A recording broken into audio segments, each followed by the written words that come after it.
என் அன்பு மகனே, என் அன்பு மகளே, நீ இப்போது இதை பார்க்கிறதே ஒரு தற்செயல் அல்ல. அவசரப்பட்டு இதை தவிர்த்து விடாதே. ஏனெனில் வரப்போகும் 2026ஆம் ஆண்டு உன் வாழ்க்கையில் ஒரு பெரிய திருப்பத்தை ஏற்படுத்தப் போகிறது. உன்னை தேடித்தான் நான் வந்திருக்கிறேன். ஒரு தகப்பனாக உன்னோடு சில நிமிடங்கள் பேச விரும்புகிறேன். உன் மனதுக்குள் அடங்கி கிடக்கும் பயம், கலக்கம், குழப்பம் அனைத்தையும் என்னிடம் சொல்லிவிடு. இது உனக்கும் எனக்குமான நேரம். என் செல்லப் பிள்ளையே, உன் மனசு ரொம்ப பாரமா இருக்குன்னு எனக்கு தெரியும். இரவு படுத்தாலும் நிம்மதி கிடைக்கல. எதை நினைத்தாலும் ஒரு அச்சம். 2026 வருதுன்னு எல்லாரும் சந்தோஷப்படுறாங்க.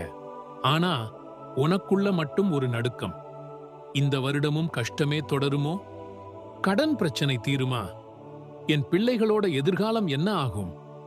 இந்த உடல்நிலை சரியாகுமா? இப்படி 1000 கேள்விகள் உன் மனசுக்குள்ள ஓடிக்கிட்டே இருக்கு. வெளியில சொல்ல முடியாம உள்ளுக்குள்ளேயே அழுதுகிட்டு இருக்க. மகனே, மகளே, உன் கண்ணீரை நான் பார்த்தேன். நீ தனிமையில, ஆண்டவரே ஏன் எனக்கு இப்படி கதறின் அந்த சத்தம் என் காதுக்கு வந்துச்சு. நீ தனியா இல்ல, நான் உன் கூடவே இருக்கேன். மனுஷங்க உன்னை விட்டு போகலாம், ஆனா நான் ஒருபோதும் உன்னை கைவிட மாட்டேன். நீ உன் தாயின் கருவில் உருவாகும் முன்பே நான் உன்னை அறிந்தவன். வெட்கப்படாதே, நீ என் பிள்ளை. இப்போ உன் பயத்தை போக்க என் வார்த்தையை உனக்கு கொடுக்கிறேன். நான் வேதத்தில் சொல்லிய வாக்குறுதிகள் எல்லாம் உனக்காகத்தான். நீ பயப்படாதே, நான் உன்னோடு இருக்கிறேன்.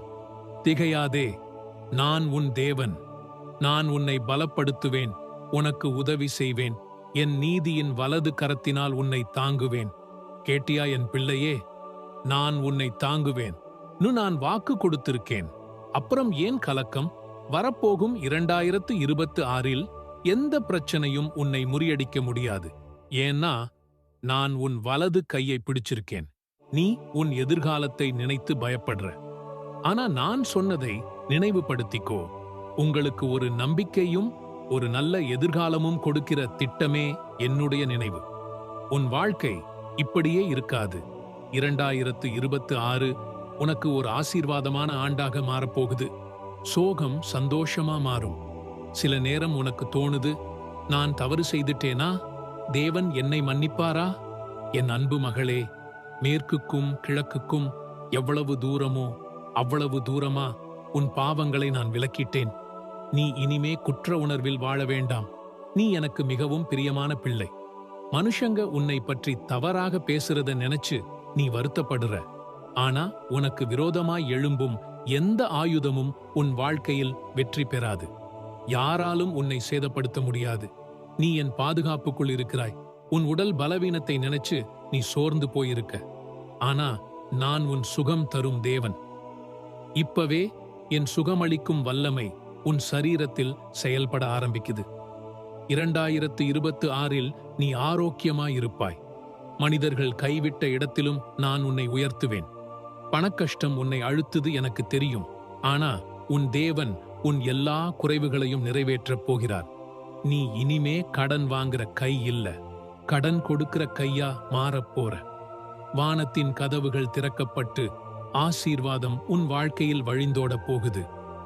என் அன்பு பிள்ளையே, உன் இதயம் உடைந்திருக்கும் போது நான் உன் அருகிலேயே இருக்கேன். உன் கண்ணீரில் ஒன்றும் வீணாகப் போகாது. 2026இல் நான் உனக்கு ஒரு புது ஆரம்பம் தரப்போகிறேன். நீ இழந்த ஆண்டுகள், இழந்த சந்தோஷம், இழந்த வாய்ப்புகள் அனைத்தையும் நான் திரும்ப கொடுப்பேன். அதுவும் இரட்டிப்பாக. உன் வீட்டுக்குள் இப்பவே சமாதானம் இறங்குது. சண்டைகள் மறையும், ஒற்றுமை வளரும். உன் வீடு ஒரு ஆசீர்வாதத்தின் இல்லமா மாறும். பயப்படாதே, நீ என் நிழலுக்குள் இருக்கிறாய். எந்த தீமையும் உன் வாழ்க்கையை நெருங்காது. உன் பாரத்தை என் காலடியில் வைத்துவிடு. நீ சுமந்தது போதும். இனி நான் சுமக்கிறேன். கண்களை மூடி சில நிமிடம் அமைதியாயிரு. என் பிரசன்னம் உன்னை சூழ்ந்து கொள்கிறது. 2026 உனக்கு வெற்றியின் ஆண்டாக இருக்கும்.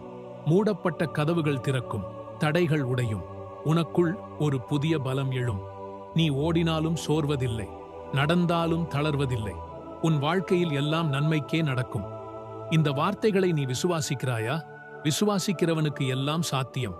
கடைசியாக உன்னை ஆசீர்வதிக்கிறேன். கர்த்தர் உன்னை ஆசீர்வதித்து காக்கட்டும். அவர் முகம் உன்மேல் பிரகாசிக்கட்டும். உன் வாழ்க்கையில் சமாதானம் நிரம்பட்டும். என் அன்பு மகனே, என் அன்பு மகளே, தைரியமாயிரு. நான் உன் கூடவே இருக்கிறேன். இந்த வார்த்தைகள் உன் மனசுக்கு ஆறுதலாய் இருந்தா, இந்த ஆசீர்வாதங்களை நீ ஏற்றுக்கொள்கிறாய்னா ஒரு ஆமென் சொல்லு. அந்த ஆமென் பரலோகம் வரைக்கும் போகட்டும்.